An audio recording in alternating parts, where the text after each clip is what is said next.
اللہ کے ولی اور لالچی کسان کا عجیب واقعہ۔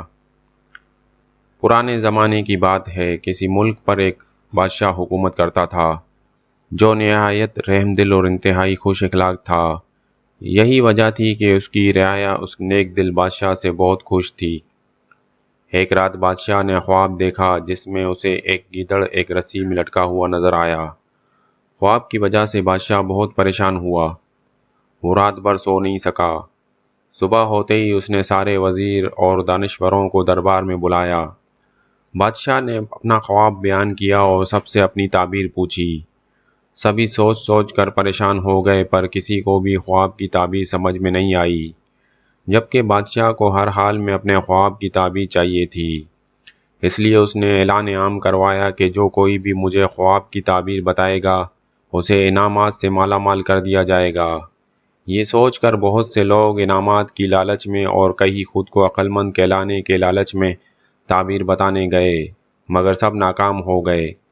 ایک غریب کسان جسے کسی وڈیرے کی زمین پر کام کرتے ہوئے کافی عرصہ گزر چکا تھا، لیکن اس کا قرض ختم ہونے کا نام ہی نہیں لے رہا تھا۔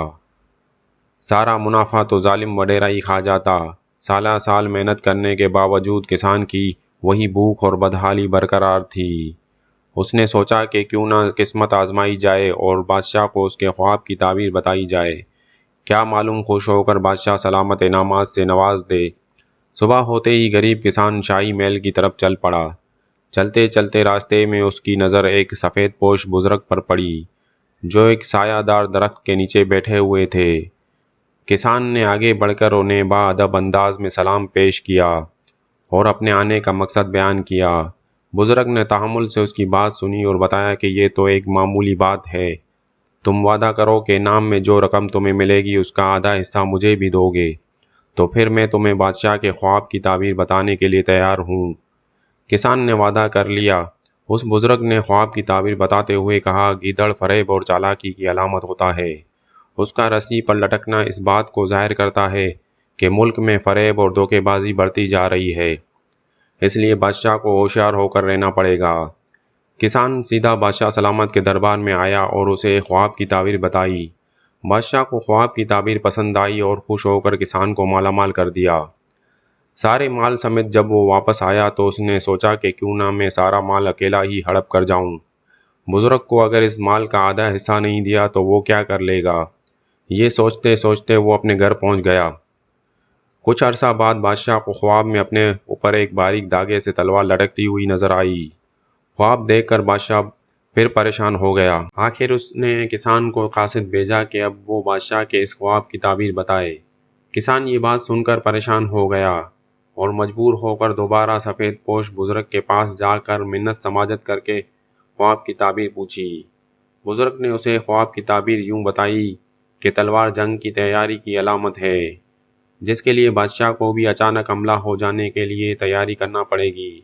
آخر میں بزرگ نے دوبارہ اپنا آدھا حصہ مانگا اور کسان نے حامی بھر لی۔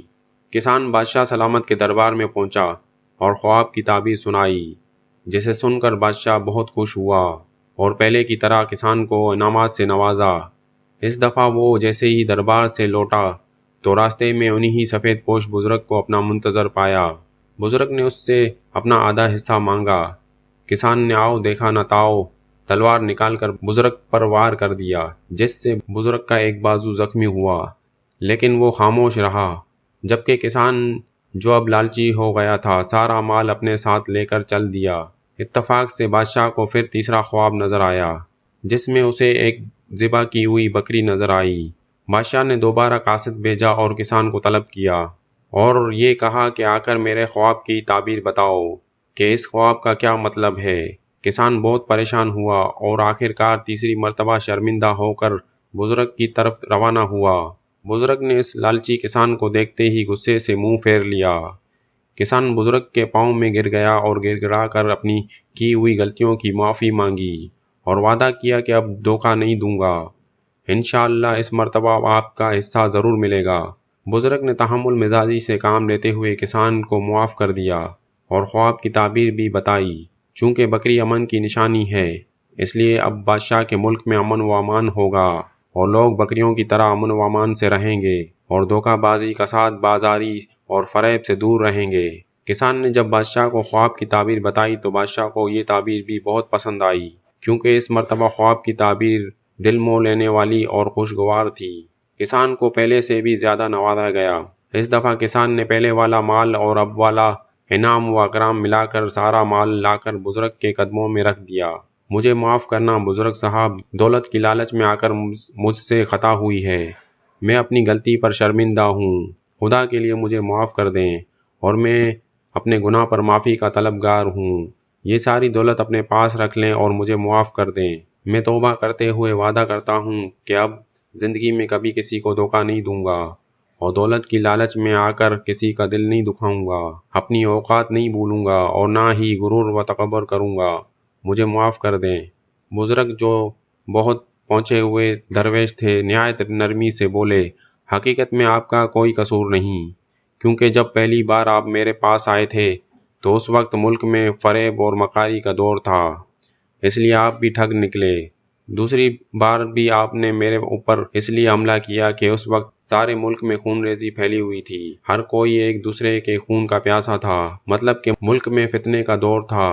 اب تو ہر جگہ امن و امان قائم ہے، لوگ ایمانداری اور امن کی زندگی گزار رہے ہیں، اور تمہیں بھی تو اس ظالم وڈیرے سے نجات مل گئی ہے، اس لیے تم ایمانداری سے مجھے میرا حصہ دینے چلے آئے۔ بزرگ نے بتایا کہ مجھے اس مال میں کسی چیز کی ضرورت نہیں ہے، ہم اللہ والے لوگ ہیں، ہمیں تو بس دین کی دولت نصیب ہو جائے، بس وہی اصل دولت اور کامیابی ہے۔ کسان اپنے آنسو پوچھتے ہوئے بزرگ سے مؤدبانہ انداز میں بولا، بزرگ جی، میرے لیے کوئی نصیحت فرمائیں۔ بزرگ اپنی جگہ سے اٹھے اور بڑے ہی معتبرانہ انداز میں کسان کو نصیحت کرتے ہوئے کہنے لگے، اپنے سے بڑوں کا احترام کرنا، چھوٹوں پر شفقت کرنا، درخت لگانا مگر پھل کا انتظار نہیں کرنا، اور ہو سکے تو کوئی درسگاہ ضرور بنانا۔ نصیحت فرما کر سفید پوش بزرگ وہاں سے روانہ ہو گئے۔